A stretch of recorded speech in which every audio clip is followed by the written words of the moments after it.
Salam alaikum. L'île au trésor.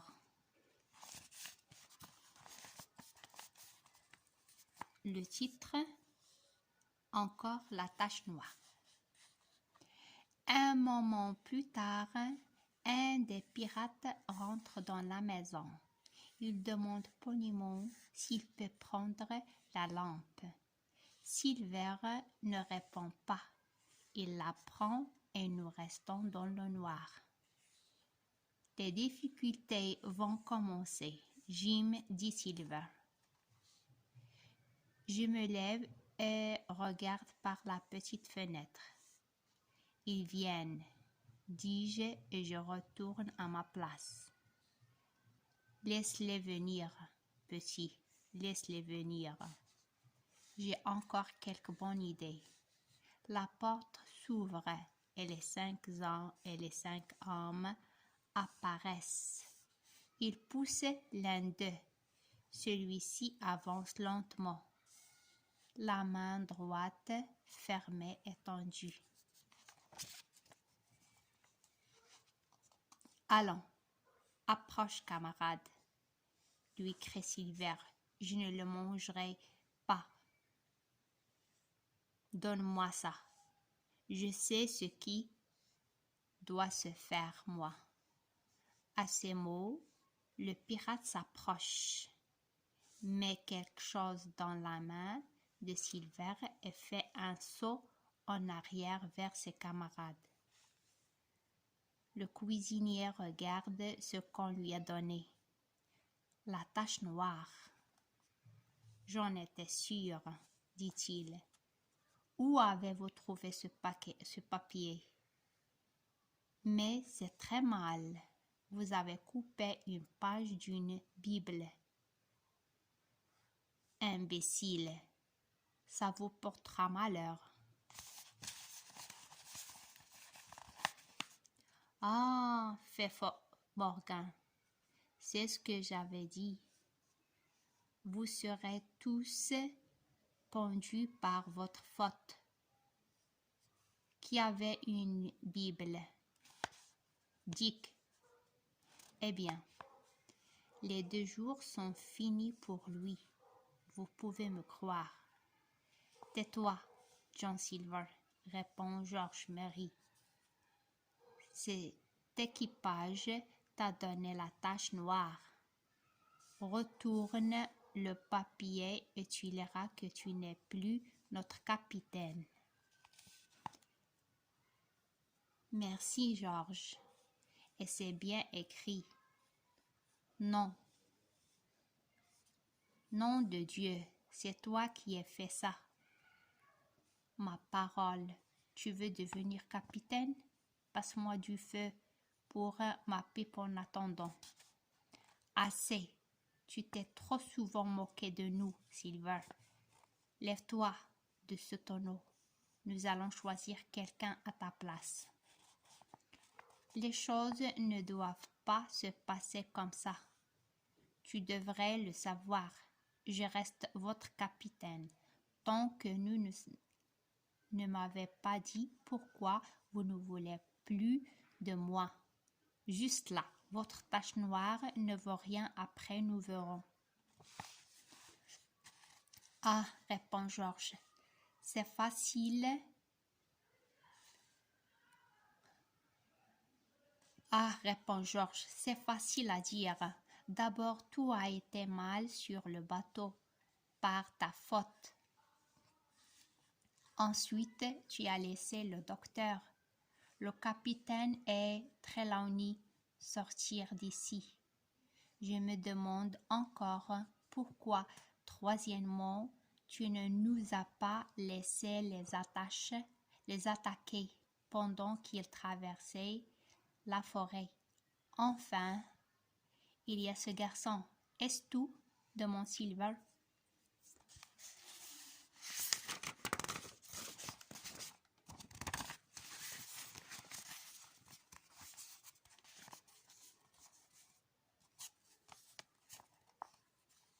C'est assez. Nous serons tous pendus à cause de toi. À moi de répondre. Vous dites que tout a été mal sur l'Espagnola. Vous savez ce que je voulais. Si vous m'aviez écouté, nous serions tous à bord. Maintenant, bien nourris et nous aurions le trésor. Qui ne m'a pas obéi, le jour même où nous sommes descendus à terre, Anderson, Inde et puis toi.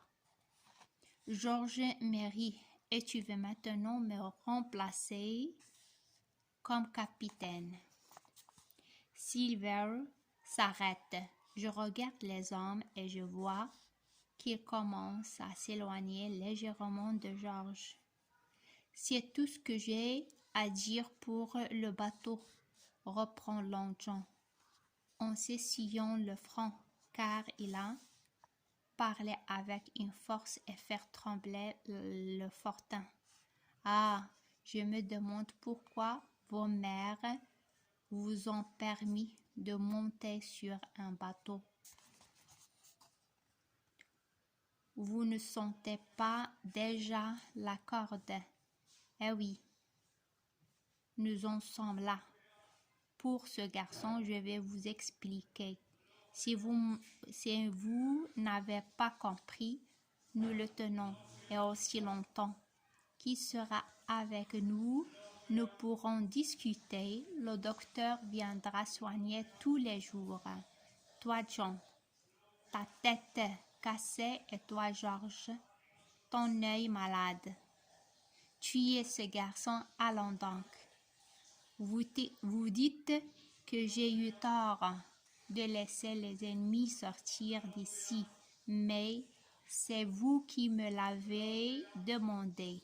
Et si j'avais refusé, vous seriez mort de faim.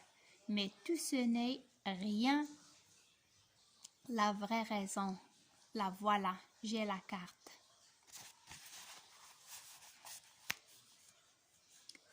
Et il jette à terre le papier qu'elle m'a montré. C'est la carte avec les points rouges, celle que j'avais trouvée dans le coffre de Billy Bonnen. Je me demande pourquoi le docteur la lui a donnée. Les pirates ne peuvent en croire leurs yeux. Ils se jettent sur la carte. Ils se la passent de main en main. Ils poussent des cris et rient. On dirait qu'ils tiennent déjà le trésor. Oui, dit l'un, c'est la carte de Flint, j'en suis sûr. Je reconnais la signature GF. C'est toujours comme ça qu'il signait. Très joli, fait Georges. Mais comment emporterons-nous le trésor sans son bateau? Silver se lève et crie. Encore un mot. Georges, je te préviens encore un mot et nous allons nous battre. Comment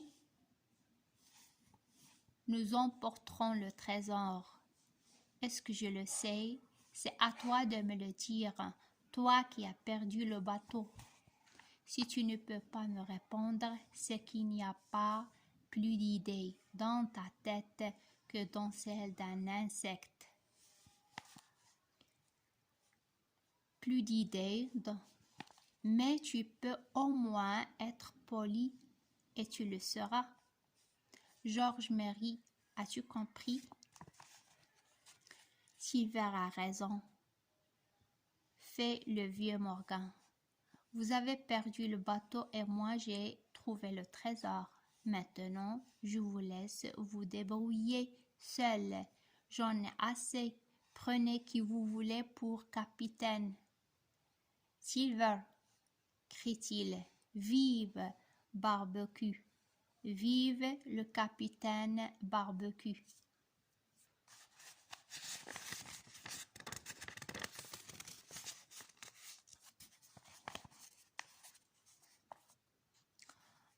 Alors, Georges, il va falloir que tu attends, mon pauvre ami. Ah, tu as de la chance que je pardonne facilement. Alors, cette tache noire, Il n'a servi à rien, il me semble. Seulement Dick a déchiré une page de sa Bible. Cela va lui porter malheur, c'est tout. Dick recule. Je lis la peur dans ses yeux. « Hé Jim, me crie alors Silver, voilà un papier qui m'intéressera. Hé Jim, me crie alors Silver, voilà un papier qui t'intéressera. Et Barbecue me jette la tache noire. Puis, il fait servir à boire et nous nous couchons. Je reste longtemps à me tourner et à me retourner. J'ai tué un homme et je pense à Silver qui joue un jeu terrible. Pour sauver sa vie, je le regarde. Il dort comme un enfant.